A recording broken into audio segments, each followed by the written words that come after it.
You want to help me turn the papers? Yeah, come sit down. No, I'm saying no.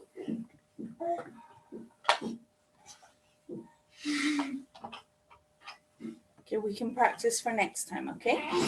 No.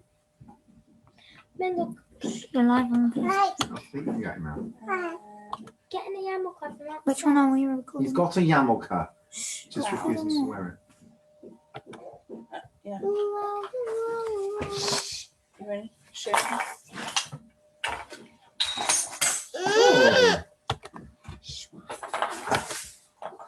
it. Moshe, you're going to have to leave. Okay, you've got 2 seconds. Stop shouting. No. I'm going to take you out. I can't take you out. No. Can you grab? Okay.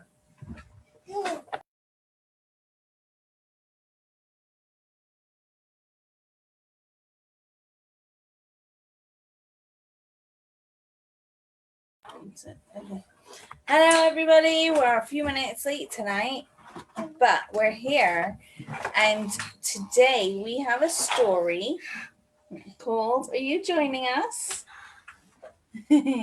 We have a story called "The King is in the Field."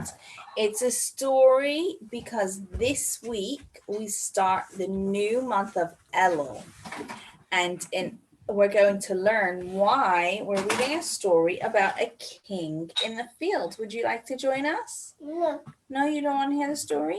I heard the story. Okay, wait. Can you let me read that? The King in the Fields. No. Long, long ago lived a farmer who grew large fields full of wheat, which is what farmers do. He then sold the wheat to a baker who baked loaves of fresh bread, rolls and muffins and cake. Just down the road from the hard-working baker, there stood a shoe store with a busy shoemaker. The neighbor next door, who did his job well, was a blacksmith who made metal objects to sell. Can you see all the things he's got to make? In a shop at the corner, right where the street ended, a tailor would sit as he sewed and he mended. These 5 were old friends: the farmer, the baker, the blacksmith, the tailor, and the busy shoemaker. One day in the field, they all sat down to chat. They talked about this and they talked about that. Then the farmer shared news of a wonderful thing.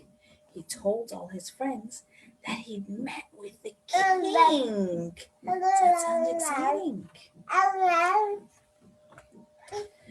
I prepared for 3 days, said the farmer with pride. Dressed in my best, I stood waiting outside. A guard wrote my name in the royal guest book and let me come in for a very quick look. Sighed the baker.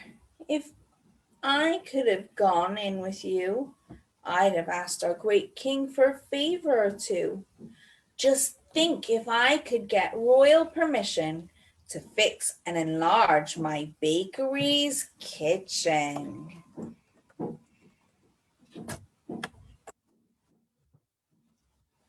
Whoops. Get all those breads. You see how much you can make? Apple pie, bread, challah, said the blacksmith. Next. Said the blacksmith, if I could get close to the king, I would ask for new tools. It's a very small thing.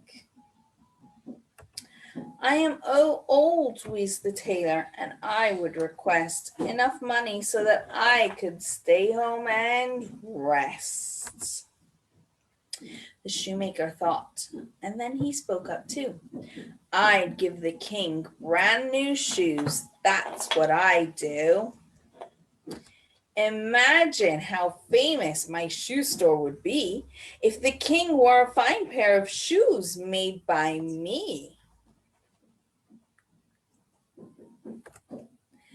Just one moment later, the farmer, the baker, the blacksmith, the tailor, the busy shoemaker looked up and they could not believe their own eyes.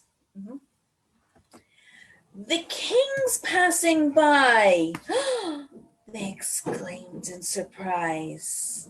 You see the king?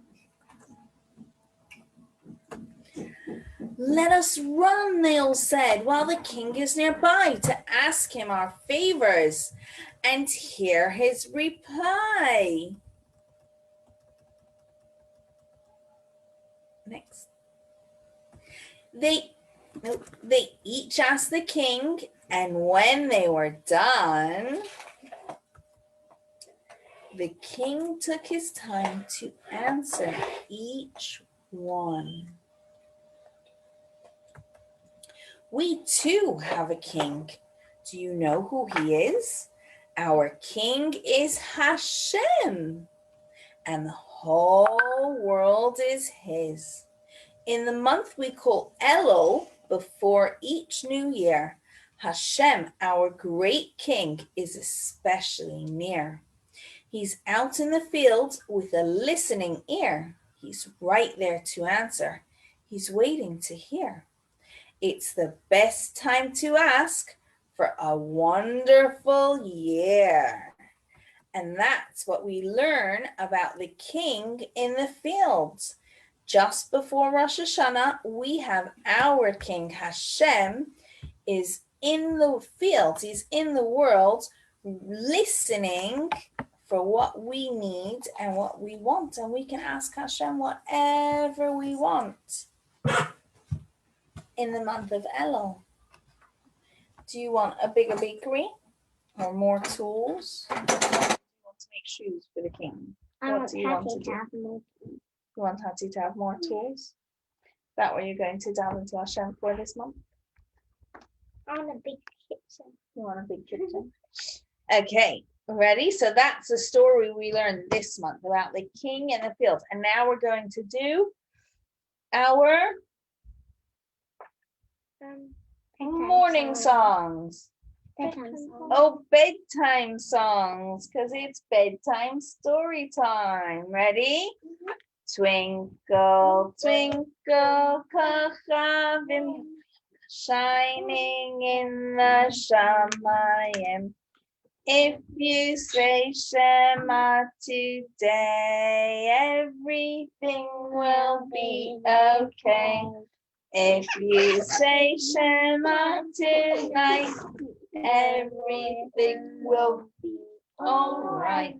Everyone take your right hand and we're going to cover our eyes and say Shema Yisrael Adonai Eloheinu Adonai Echad Baruch Shem Kavod Melech V'ahavta es Adonai Elohecha b'chol levavecha u'b'chol nafshecha u'b'chol me'odecha v'hayu advarim ha'eleh asher anochi mitzavecha hayom ma'levavecha Nishinanta levanecha v'dibarta bam b'shivtecha b'beisecha u'v'nechtecha v'derech u'v'shachbecha v'kumecha u'tratam me'yisrael yadecha v'hayu l'teitach b'es b'neinecha